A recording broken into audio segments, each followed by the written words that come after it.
안녕하세요, FK입니다. 간만에 삼국지 다시 다뤄보도록 하겠습니다.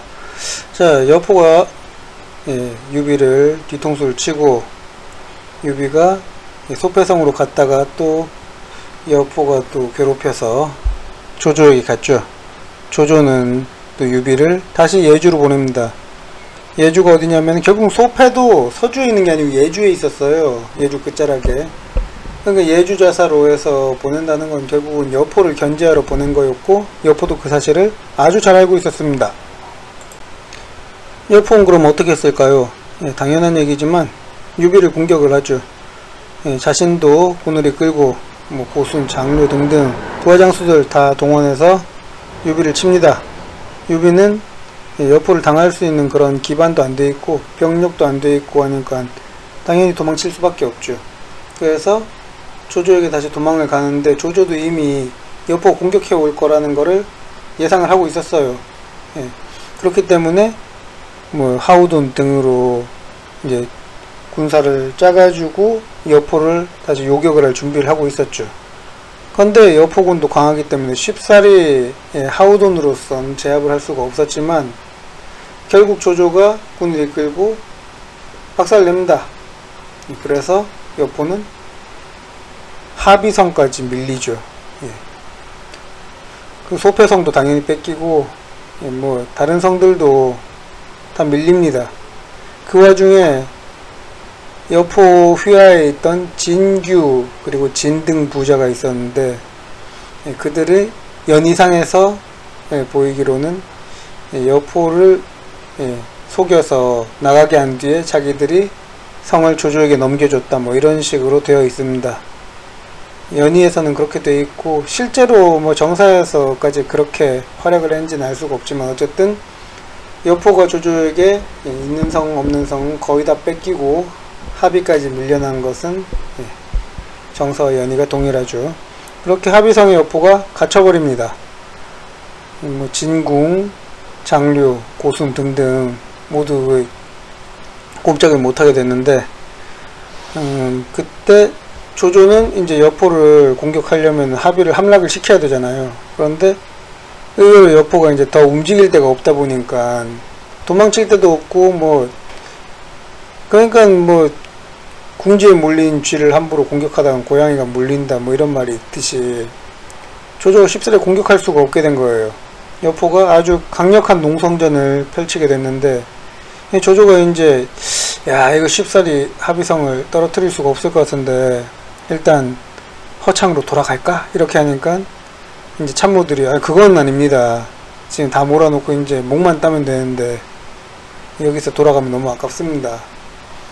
그런 분위기가 됐는데 이제 순유, 곽가, 정욱 이런 참모들이 낸 방법이 하비성 근처에는 강이 흐르고 있으니까 그 강을 하비성 쪽으로 물길을 돌려가지고 물이 잠기게 만들자, 이게 채택이 됐어요. 그러니까 성에 이제 바닥이 물에 애매하게 이제 잠기니까 사람들이 겨울이 되니까 추워지고 그리고 식량이나 물자들이 이제 높이 이제 올려두지 못하면은 다 물에 젖어가지고 못 쓰게 되니까 이제 문제가 심각해지죠.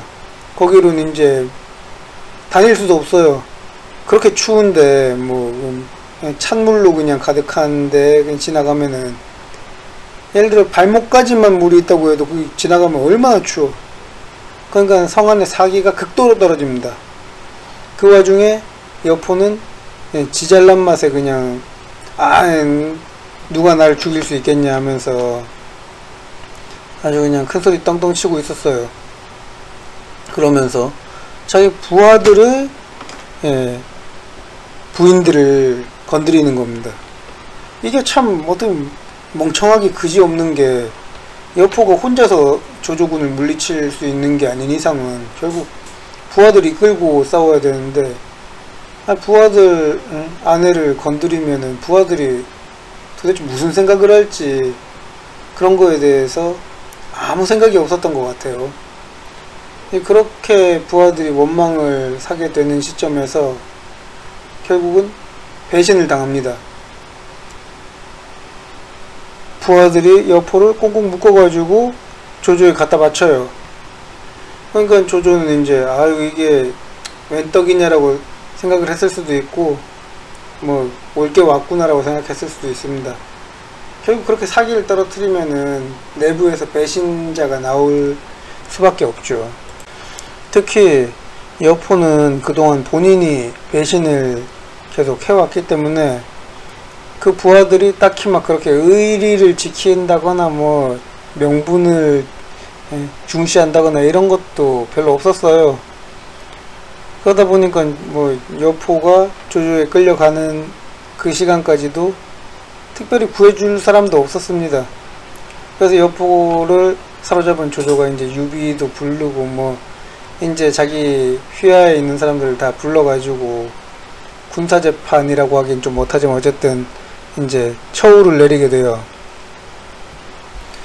이제 고순 같은 경우에는 아주 훌륭한 장수였고 잘 싸웠지만 항복 의사도 없었고 뭐 그냥 아무 말 없이 계속 침묵하면서 조조를 무시하니까 조조가 이건 못쓰겠다 싶어서 죽였어요.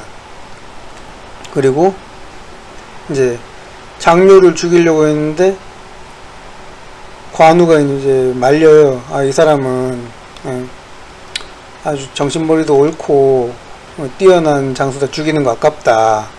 이렇게 하니까 사실 뭐 고순도 뛰어난 장수였고 충성심도 높고 좋은 장수였는데 조조가 죽일 때 가만히 있었는데 장류하고 좀 뭐 통하는 게 있었던 것 같습니다. 어쨌든 조조가 이제 관우를 높이 평가하고 있었는데 관우가 그런 말을 하니까 그래요? 그러면은 뭐 살려두고 옆에서 써야지 하고 이렇게 또 생각을 바꿨어. 그리고 여포를 이제 어떻게 할 것인가 얘기가 나왔는데 여포가 조조에게 말을 해요. 아유, 내 실력 아시지 않느냐. 내가 기병대를 이끌고 조조님께서 보병을 이끌고 뒤에서 받쳐주시면 우리가 상대하지 못할 적은 없다. 그렇게 조조를 꼬시니까 조조가 좀 솔깃합니다. 자기 부하들 중에서 유능한 사람도 많았지만 기본적으로 조조는 인재를 굉장히 아꼈어요. 좋은 능력을 갖고 있는 인재라면 이것저것 가리지 않고 써서 자기 사람으로 만들면서 어떻게든 굴리면서 그렇게 세를 불렸기 때문에 여포를 쓰지 못할 이유도 뭐 없다고 생각했을 수도 있죠. 내가 어떻게든 할 수 있지 않았을까 그렇게 생각했을 수도 있는데 유비가 한마디 합니다. 옆에서 그 여포 데리고 있던 정원하고 동탁이 어떻게 됐더라. 이렇게 중얼중얼거리는데 또 조조가 또 듣게 그렇게 들릴똥말똥하게 얘기를 해요. 조조가 또 그걸 또 기가 막히게 캐치를 하는데 이게 여포 입장에서는 정말 환장할 만한 게 이거보다 임팩트가 클 수가 없는 게 뭐 자기 주인이었던 사람들이 다 죽었어. 자기가 다 죽였지. 이게 조조한테 그게 어떤 의미겠어요. 여포 데려가봤자 또 언제 네 뒤통수 쳐서 죽일지 모르니까 잘 생각해라. 조조도 그 얘기를 듣고 바로 그냥 결론을 내립니다. 죽여라. 여포가 그냥 유비한테 야 내가 네 얼마나 챙겨주고 했는데 네가 이럴 수가 있냐 막 어쩌고 저쩌고 했지만 유비는 귓등으로도 듣지 않죠. 이게 도와줬다고 하는 게 솔직히 애시당초 뒤통수를 안 쳤으면은 그렇게 도움 받을 일도 안 생겼으니까 아주 뻔뻔하게 그지없는 그런 발언을 했던 여포가 결국은 죽고 맙니다. 그리고 조조는 자기 부대를 이끌고 허창으로 돌아가죠. 유비를 데리고. 서주는 연의상에서는 차주라는 장수에게 맡겼다고 되어 있는데 서주 자사를 그런데 정사상으로는 차주라는 사람이 어땠는지 뭐 실존 인물이었는지도 사실 잘 모르겠어요. 어쨌든 그래 맡기고 돌아옵니다. 돌아와서 이제 조조가 유비를 황제에게 소개를 시켜줘요. 폐하 이 사람은 유비라고 하는데 어쩌고저쩌고 뭐 여포를 격파할 때도 공을 세우고 뭐 그랬습니다. 그러니까 황제가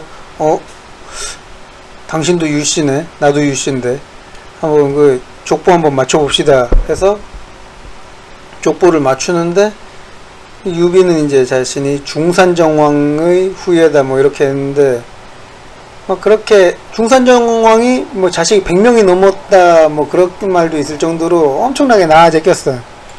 그러다 보니까 그 족보가 아주 좀 복잡했는데, 어쨌든 그렇게 뭐 거슬러 찾다 보니까 촌수상으로 유비가 황제의 뭐 숙부벌이 되더라 이렇게 된 거예요.